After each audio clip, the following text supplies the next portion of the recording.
अस्सलाम वालेकुम वरहमतुल्लाहि वबरकातुहू। आधी रात में आँख क्यों खुलती है? जैसे कि आपने थंबनेल के अंदर पढ़ा कि इंसान की आधी रात में आँख क्यों खुलती है, इसकी क्या वजह होती है। तो देखिएगा, इसकी दो वजह होती हैं। कितनी? दो वजह होती हैं। एक तो ये कि आधी रात में ही आँख क्यों खुलती है, और दूसरी वजह ये कि अगर आंख खुलती है तो फिर हमें क्या करना चाहिए। ठीक, आइए हदीस पाक के हवाले से मैं आपको बता देता हूं कि यह आधी रात में आंख क्यों खुला करती है और इसकी वजह क्या है। तो देखिएगा, गुनियतुत तालिबीन में बुखारी शरीफ और मुस्लिम शरीफ के हवाले से यह लिखा है। पहली हदीस, जब कोई बंदा सोता है तो शैतान उसके सर पर 3 गिरह लगा देता है। मतलब यह है कि 3 गांठियां लगा देता है। जैसे आपको रात में नींद आई, आप सो गए, तो सोते के साथ ही शैतान इंसान के सर पर 3 गांठियां और 3 गिरह लगा देता है। अब जब वो 3 गिरह लगा दी गई तो फिर क्या होता है, आप देखिएगा, जरा गौर से सुनिए। जब बंदे की आंख खुलती है, 3 गांठियां लग चुकी हैं आंख के सर पे, तो जब बंदे की आंख खुलती है और वो उठते के साथ ही अल्लाह का जिक्र कर लेता है, यानी अल्लाह, सुभान अल्लाह, अल्हम्दुलिल्लाह, मतलब यह है कि अल्लाह का जिक्र कर लेता है, तो शैतान की सर पे लगी हुई एक गांठ खुल जाती है। और इसी तरीके से फिर उठकर, अगर वो बंदा जैसे आधी रात में उसकी आंख खुली और आंख खुलते के साथ ही जैसे वो बैठा, उसने कहा सुभान अल्लाह, अल्हम्दुलिल्लाह, अल्लाह अकबर, कुछ भी अल्लाह का जिक्र किया, तो एक गांठ खुल गई। अब जब उठने के बाद उसने वुजू कर लिया, ठीक है, और वुजू जब किया तो वुजू जैसे मुकम्मल हुआ तो शैतान की दूसरी गांठ भी खुल गई। और लिखा है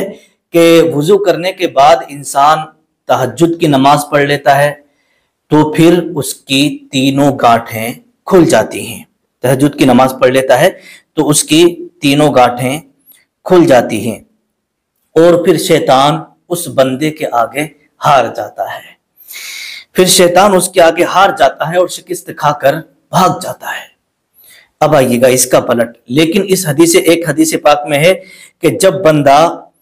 उठ के दोबारा सो जाता है, आपने देखा होगा बहुत सारे लोगों की आदत होती है कि मान लीजिएगा आधी रात में या रात के आखिरी हिस्से में आंख खुली कि यार अभी तो बहुत टाइम है, अभी तो 3 बजे, अभी तो 3:30 बजे, अभी तो 2 बजे, 2:30 बजे, फिर इंसान दोबारा सो जाता है। तो उसी के बारे में लिखा है कि जब बंदा उठ के दोबारा सो जाता है तो वो सोता ही रहता है, तो फिर वो सोता ही रहता है और वो फजर में भी नहीं उठ पाता, फजर में भी नहीं उठ पाता, और फिर वो पूरा दिन उस पर मनहूसियत छाई रहती है क्योंकि वो शैतान के आगे हार जाता है, शैतान के आगे हार जाता है। अब एक बात मैं यहां पर और बता दूं,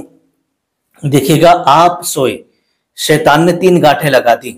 और आपकी रात के आखिरी हिस्से में, आधी रात में आंख खुली, आपने अल्लाह का जिक्र कर लिया, फिर आप सो गए, अल्लाह का जिक्र का, फिर आप सो गए। फिर फजर के वक्त आपकी आंख खुली कि यार अभी तो फजर में टाइम है, फिर आपने क्या क्या देखा कि भाई अभी आधा घंटा रह गया फजर में, या 10 मिनट रह गए, या 1 घंटा रह गया। तो बहुत सारे लोग क्या है, आधा घंटा पहले उठ जाते हैं, तो वो क्या करते हैं, उठने के बाद में वुजू कर लेते हैं, तो शैतान की दूसरी गांठ खुल गई। और जब वो फजर की नमाज पढ़ने चले जाते हैं, नमाज पढ़ लेते हैं, तो शैतान की तीसरी गांठ भी खुल जाती है। और फिर जब वो अपने कारोबार के लिए, अपने बिजनेस के लिए, खाने कमाने के लिए जब घर से निकलते हैं, तो फिर अल्लाह तबारक व तआला की रहमतों का नुज़ूल होता है और फिर उसकी कमाई में बरकतें होती हैं और उसके घर से बहुत ज्यादा परेशानियों को दूर कर दिया जाता है, ये उसको इनाम मिला करता है। लेकिन जब बंदे की आंख खुलती है और आंख खुलते ही उसने अल्लाह का जिक्र भी नहीं किया, कुछ नहीं किया, और फिर दोबारा टाइम देख के सो गया, तो लिखा है कि अक्सर लोगों के साथ ऐसा होता है कि अगर कोई ऐसा करता है तो वो फिर सोता ही रहता है, उसकी फजर की नमाज भी छूट जाती है। दूसरी हदीस पाक आपकी खिदमत में रख रहा हूं, फरमाते हैं कि शैतान के पास कुछ चीजें नाक में डालने की हैं और कुछ चीजें चटाने की होती हैं, यानी कुछ चीजें नाक में डालने की होती हैं और कुछ चटाने की होती हैं और कुछ छिड़कने की होती है। बंदे के ऊपर शैतान छिड़क देता है। अब काम क्या है इसके, जैसे किसी के ऊपर उसने वो चीज छिड़क दी या नाक में डाल दी या चटा दी, तो क्या होगा इससे, वो आप जरा सुनिएगा। तो हदीस पाक के अंदर है जब वो जो शैतान के पास चटाने की चीज है, जब शैतान बंदे को चटा देता है ना, तो उसकी जबान से गंदी गंदी गालियां निकलती हैं, उसकी जबान से गंदे गंदे अल्फाज निकलते हैं, गंदी बातें निकलती हैं, चुगलखोरी, गीबत, जो भी कुछ उसके मुंह से निकलेगा वो गंदगी ही निकलेगी। तो अगर शैतान चटा देता है तो उसकी जबान से फिर गाली गलौज ही निकलती रहती है। और जो चीजें शैतान के पास छिड़कने की हैं, और जब वो इंसान के ऊपर छिड़क देता है तो फिर इंसान सुबह तक सोता ही रहता है, इंसान सुबह तक सोता ही रहता है। हुजूर सल्लल्लाहु तआला अलैहि वसल्लम ने इरशाद फरमाया कि रात के आखिरी हिस्से में अल्लाह तबारक व तआला अपनी शान के मुताबिक नुज़ूल इजलाल फरमाता है और ऐलान फरमाता है कोई मुसीबत ज़दा कि अगर वो मुझसे दुआ करे तो मैं उसकी मुसीबत को दूर कर दूं, है कोई परेशान हाल कि अगर वो मुझसे रात के आखिरी हिस्से में उठ करके दुआ मांगे तो मैं उसकी परेशानी को दूर कर दूं, है कोई कर्ज में मुब्तला शख्स अगर वो अपने कर्ज से अदायगी के लिए मुझसे दुआ मांगे तो मैं गैब से इंतजाम फरमाकर उसके कर्ज से अदायगी उसे दिला दूं, है कोई बे औलाद अगर वो मुझसे रात के आखिरी हिस्से में उठ करके अगर वो मुझसे मांगे कि अल्लाह पाक तू मुझे औलाद दे दे अपने हबीब के सदके में, तो मैं उसे औलाद अता कर दूं, है कोई किराए के मकान में रहने वाला शख्स जिसकी ये तमन्ना और आरज़ू हो कि मुझे अपना ज़ाती मकान नसीब हो जाए, रात के आखिरी हिस्से में अगर आँख खुले ना तो ये सब दुआएं मांग लिया करो। अगर आपके पास वक्त हो तो उठ करके तहज्जुद की नमाज पढ़ लिया करो। अगर आपके पास वक्त हो तो सो करके अगर आपकी आंख खुले तो अल्लाह का जिक्र सुभान अल्लाह, अल्हम्दुलिल्लाह, अल्लाह अकबर कह के फिर चाहे सो जाया करो। ठीक है, इसी तरीके से वक्त हो तो तहज्जुद की नमाज पढ़ लिया करो। फिर जो तुम मांगोगे अल्लाह तबारक व तआला वो तुम्हें जरूर अता फरमाएगा। एक बात मैं यहाँ पर मैं बता देता हूँ, देखिएगा बहुत सारे लोगों को आपने जो कहते सुना होगा कि हजरत मुझे कोई तावीज़ वगैरह दे दें जिससे कि मेरा कारोबार चलने लगे, हजरत मुझे कोई तावीज़ वगैरह दे दीजिएगा जिससे कि मेरे घर की परेशानी बीमारी दूर हो जाए। लेकिन मेरे प्यारे अजीज, अल्लाह के रसूल सल्लल्लाहु तआला अलैहि वसल्लम ने इरशाद फरमाया है कि रात के आखिरी हिस्से में अल्लाह तबारक व तआला नुज़ूल इजलाल फरमाता है अपने शान के मुताबिक, और ऐलान होता रहता है फजर तक, है कोई मुसीबत ज़दा, है कोई बे औलाद, है कोई कर्जे में मुब्तला, है कोई परेशान हाल, है कोई बीमारी में मुब्तला शख्स जो मुझसे दुआ मांगे तो मैं उसकी बीमारी को दूर कर दूं, औलाद मांगे तो उसे औलाद दे दूं, अगर परेशान हाल है तो उसकी परेशानी को दूर कर दूं। लेकिन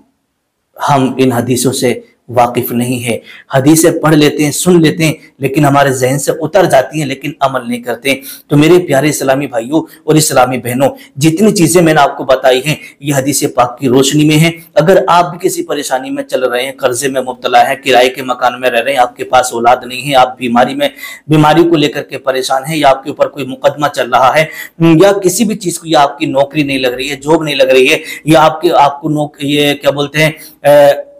अपना जाती मकान नहीं मिल पा रहा है, या फिर आप इम्तिहान में कामयाब होना चाहते हैं, आप कोई बड़ा बिजनेस, बड़ा कारोबार करना चाहते हैं, या जमीन खरीदना चाहते हैं, या मकान लेना चाहते हैं, अगर आपका कोई काम नहीं हो रहा ना, या आप अपनी बेटी की बहन की शादी करना चाहते हैं, आपके पास इंतजाम नहीं है, तो मेरे प्यारे अजीज दोस्तों ये वीडियो अगर आपने पूरा देख लिया है तो इससे आपकी किस्मत इंशाल्लाह मुझे उम्मीद है बदल जाएगी। आप ये अमल आप जरूर कर लीजिएगा, इंशाल्लाह एक दिन वो आएगा कि आप मुझे खुद नीचे कमेंट में कमेंट लिखेंगे कि हजरत हमने आपकी वीडियो देखी और जो आपने अमल बताया, हमने रात के आखिरी हिस्से में उठ करके वो अमल किया, हमारी तकदीर ही चमक गई, और जिस चीज की हमें आरज़ू थी वो अल्लाह रब्बुल इज़्ज़त ने अता फरमा दी है। तो अल्लाह की बारगाह में दुआ करता हूँ, परवरदिगार जो बेरोजगार हैं, जो बे औलाद हैं, जो परेशान हाल हैं, जो कर्ज में मुब्तला है, परवरदिगार सबकी दिली जायज़ तमन्नाओं को पूरा फरमा। ए मालिक मौला सबकी परेशानी को दूर फरमा, औलाद से नवाज दे, कर्ज से अदायगी के लिए असबाब मुहैया फरमा दे। ए परवरदिगार हमारी सबकी दुआओं को अपनी पाक बारगाह में कबूल फरमा ले। आप लोग कमेंट में आमीन जरूर लिख दीजिएगा, पता नहीं किसकी जबान से निकला हुआ आमीन कब अल्लाह की बारगाह में कबूल हो जाए। अस्सलामु अलैकुम वरहमतुल्लाहि वबरकातुहू।